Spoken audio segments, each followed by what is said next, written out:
अस्सलाम वालेकुम। कैसे हैं आप लोग? उम्मीद है बिल्कुल ठीक ठाक होंगे। और सॉरी, इतना टाइम हो गया यूट्यूब के लिए कोई व्लॉग नहीं बन सका। वजह यही है कि लॉकडाउन के बाद अब जब क्लासेस स्टार्ट हुई हैं तो बहुत ज़्यादा स्टक हो गए हम लोग। ऑनलाइन और क्लासरूम दोनों हैंडल करना है, मैनेज करना है। तो लेकिन ज़ाहिर है ये सिलसिला भी नहीं रोकेंगे, क्योंकि हमारी कोशिश है कि यूट्यूब पर हम आपको कुछ इन्फॉर्मेशन दे सकें वॉइस ओवर फील्ड के बारे में, और कुछ ऐसा बता सकें कि अगर आप नए हैं इस फील्ड में तो अपने करियर को ज़रा स्मूथली लेकर चल सकें, और अगर आपको कुछ भी नहीं पता तो आपको इस फील्ड की इन्फॉर्मेशन हो जाए। ट्रेनिंग बहरहाल वो एकेडमी में ही होती है। तो चलिए आज आप लोग जब हमेशा मुझसे ये पूछते हैं कि वॉइस ओवर के चार्जेस क्या होते हैं, और मेरा जवाब हमेशा यही होता है कि वो मैं आपको नहीं बता सकती, वो डिपेंड करता है आपके तजुर्बे पर और आप कौन सी वॉइस ओवर है। लेकिन अब मैंने सोचा कि जब इतना पूछा जा रहा है तो आपको एक जर्नल ओवरव्यू दे देती हूँ मैं। वो स्पेसिफिक नहीं है कि मैंने जो कहा है वही होगा। सबका अपना तजुर्बा, सबके अपने अपने कॉन्टैक्ट्स होते हैं। जितने भी वॉइस ओवर आर्टिस्ट काम कर रहे होते हैं, जब वो स्टार्ट लेते हैं फिर काम करना शुरू करते हैं तो ज़ाहिर उनके कॉन्टैक्ट्स भी बन जाते हैं और फिर उनके लिए कंटिन्यू काम करते हैं। बहुत सारी चीज़ें होती हैं। तो चले आपको कुछ फील्ड्स, उनकी वॉइस ओवर्स और उनके रेट्स के बारे में बताती हूँ। देखिए, अभी जो हमारा एक या दो बैच पहले एक बैच जो हमारा निकला था, तो हम अपने हर सेशन में ये इनकरेज करते हैं कि आपके लिए नेशनल प्लेटफॉर्म्स भी मौजूद हैं, यानी आप अपने मुल्क में मुख्तलिफ शहरों में मुख्तलिफ क्लाइंट्स के लिए वॉइस ओवर कर सकते हैं। और इसके साथ साथ इंटरनेशनल प्लेटफॉर्म भी है, जैसे कि फाइवर हो गया, अपवर्क हो गया, या और भी बहुत सारी वेबसाइट्स हैं कि जहाँ पर फ्रीलांस काम किया जाता है। लेकिन जैसे जैसे टाइम गुजरा तो मुझे ये लगा कि थोड़ी सी कंफ्यूजन हो गई है, और जब मेरा अपना भी वास्ता पड़ा कुछ ऐसे क्लाइंट से।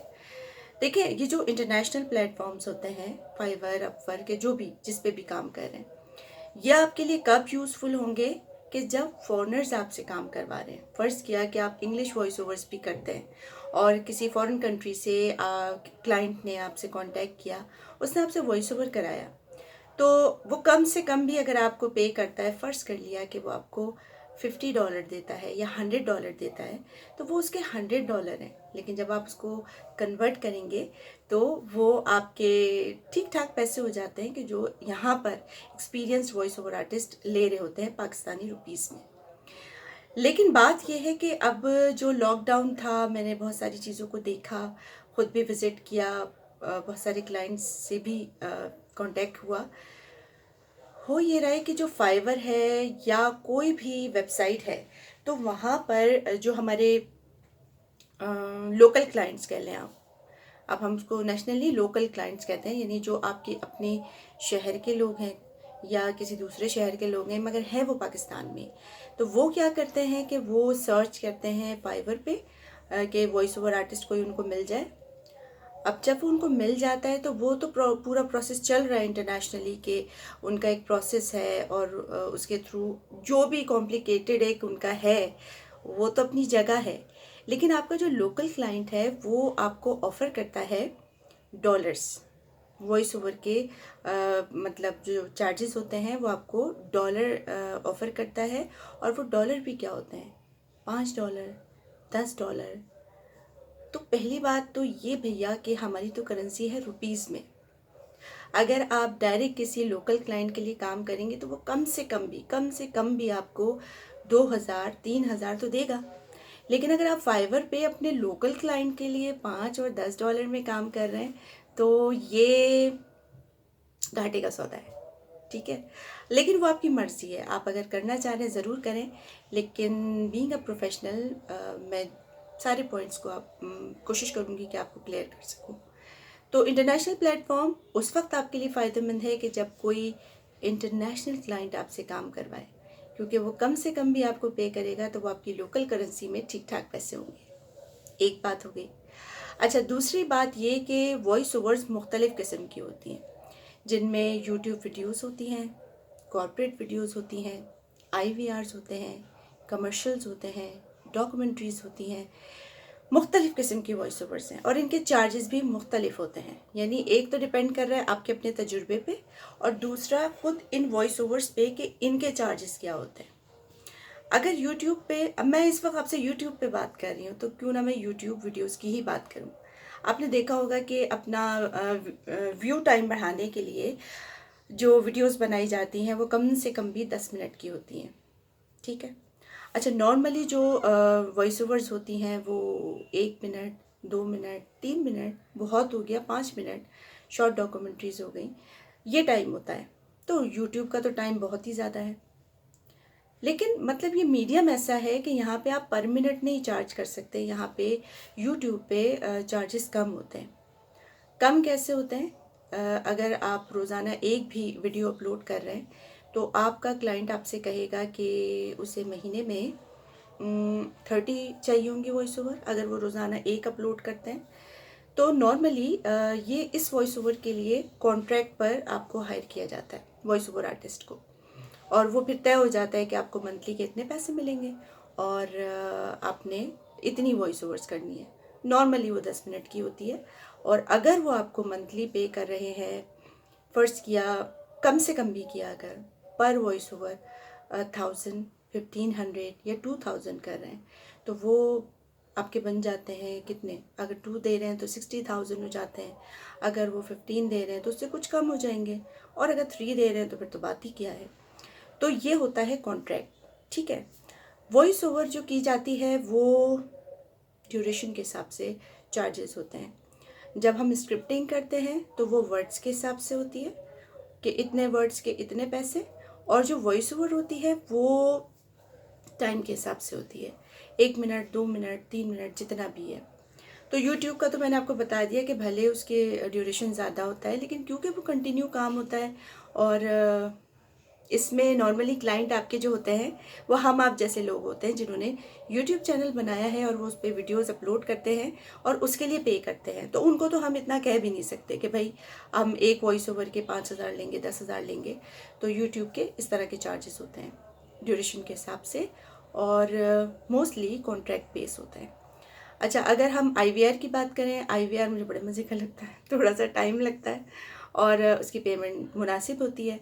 और अगर किसी बैंक ने, नॉर्मली ये होता है कि बैंक्स जो हैं अपनी आईवीआर के लिए वॉइस ओवर आर्टिस्ट को हायर कर लेते हैं कॉन्ट्रैक्ट बेस पर, क्योंकि फ़र्ज़ किया उनके आईवीआर में कोई चेंजेस आए तो वो किसी और से तो नहीं कराएंगे, उन्हीं से कराएंगे जिनसे उन्होंने पूरा अपना आईवीआर रिकॉर्ड करवाया है।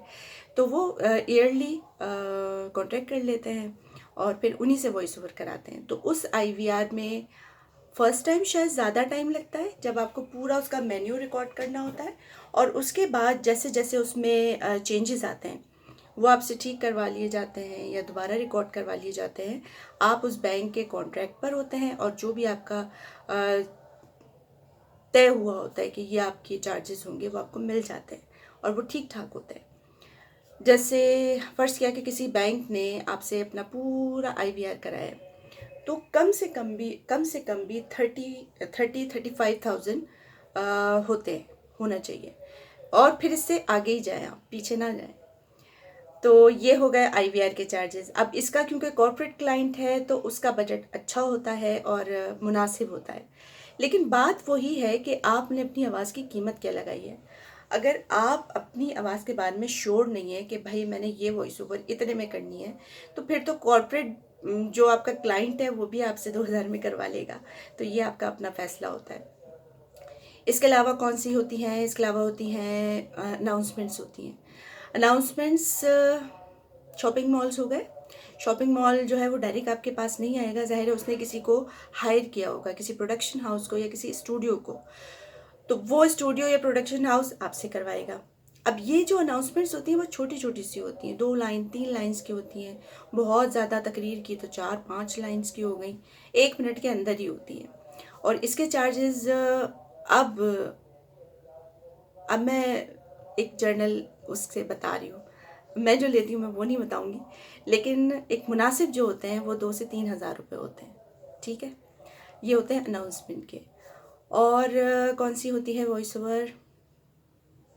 TV commercials. टीवी कमर्शियल का नॉर्मली ये होता है कि जो इस वक्त आप देख रहे होंगे कि जितनी भी वॉइस ओवर्स चल रही हैं, जो लोग कर रहे हैं बस वही किए चले जा रहे हैं, तो वहाँ पे ज़रा मुश्किल होता है, लेकिन हिम्मत नहीं हारनी चाहिए। आप कांटेक्ट करें, मुख्तलिफ एडवर्टाइजिंग एजेंसीज से करें, स्टूडियोज से करें, प्रोडक्शन हाउसेस से करें, सबको अच्छी आवाज़ चाहिए होती है मुनासिब चार्जेस में।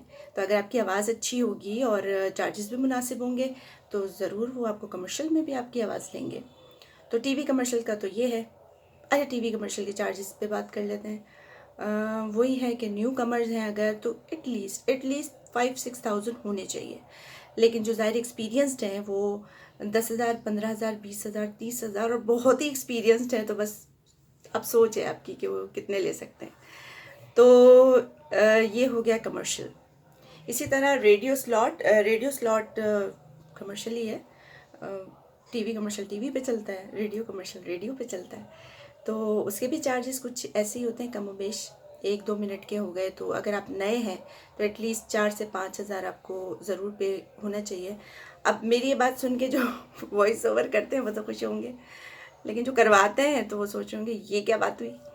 तो बात यही है कि आपने, अगर आप इस फील्ड में आए हैं और आने के बाद आप बहुत अच्छा वॉइस ओवर भी कर सकते हैं, लेकिन इसके बावजूद लोग आपसे फ्री में करवा लें या बिल्कुल 500-1000 में करवा लें, वो आपका अपना फ़ैसला है।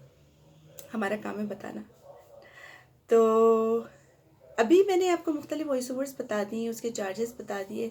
अच्छा, एक और चीज़ है, एक और चीज़ को समझें। जब हम वॉइस ओवर करते हैं, अगर तो क्लाइंट ने हमसे डायरेक्टली कांटेक्ट किया है, जब क्लाइंट और voice over artist directly contact में होते हैं तो इसका वीडियो आर्टिस्ट को फ़ायदा होता है, क्योंकि उसको जितने भी चार्जेस मिलते हैं वो डायरेक्ट उसी को मिल रहे होते हैं और वो मुनासिब होते हैं। लेकिन अगर आप किसी के थ्रू काम कर रहे हैं, किसी स्टूडियो के थ्रू या किसी प्रोडक्शन हाउस के थ्रू, एड एजेंसी के थ्रू, तो फिर वो ज़ाहिर डिवाइड हो जाता है। वो चार्जेस जो हैं वो डायरेक्ट आपको पूरे के पूरे नहीं मिल रहे होते। तो कोशिश करें कि आप मुख्तलिफ उन मेन जगहों पे कांटेक्ट करने की कोशिश करें कि जहाँ पर ये काम होता है, कि वो डायरेक्ट आपसे काम कराएं। इसके बहुत सारे तरीके हैं। आपने ऑडियो प्रोफाइल बनाएं, अपनी कोई ऐसी रिकॉर्डिंग्स बनाएं जो आप वहाँ पे ड्रॉप कर दें, उनके बैंक में रहेगी, उनको याद होगा कि ये आवाज़ हमारे पास मौजूद है और हम जब चाहें इनसे काम करवा सकते हैं।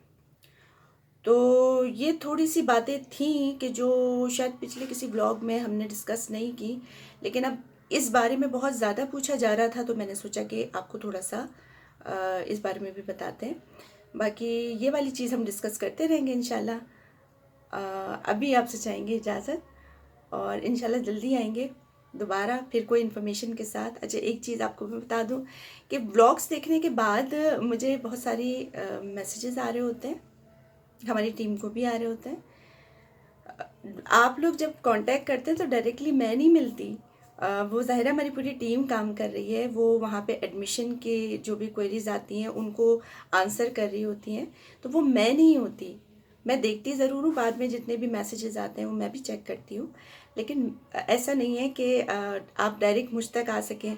अगर आपको कुछ पूछना है आप इस वीडियो में कमेंट सेक्शन में आप लिख सकते हैं, जवाब दे सकी ज़रूर दूंगी। कुछ मैंने कमेंट्स देखे थे, कोई हमारे ड्रामे की वीडियो थी, अब अगर उसमें ये पूछा जा रहा है कि फ़लाँ ड्रामे में फ़लाँ डबिंग किसने की थी, तो ये वाली इंटरटेनमेंट इन्फॉर्मेशन अभी मैं आपको दे नहीं सकूँगी। हाँ, ये कि कोई काम की बात होगी तो ज़रूर आपको दूँगी। और बस यहाँ पे आपकी इन्फॉर्मेशन आपको मिलती रहेगी। और अगर आपको ट्रेनिंग लेना है तो फिर आप मीडिया माइंड से कांटेक्ट कर सकते हैं। उसका नंबर हमारी वेबसाइट पर भी है, पेजेस पर भी है और यूट्यूब चैनल पर भी है। फिर मिलेंगे इंशाल्लाह कुछ और इन्फॉर्मेशन के साथ। सी यू नेक्स्ट टाइम।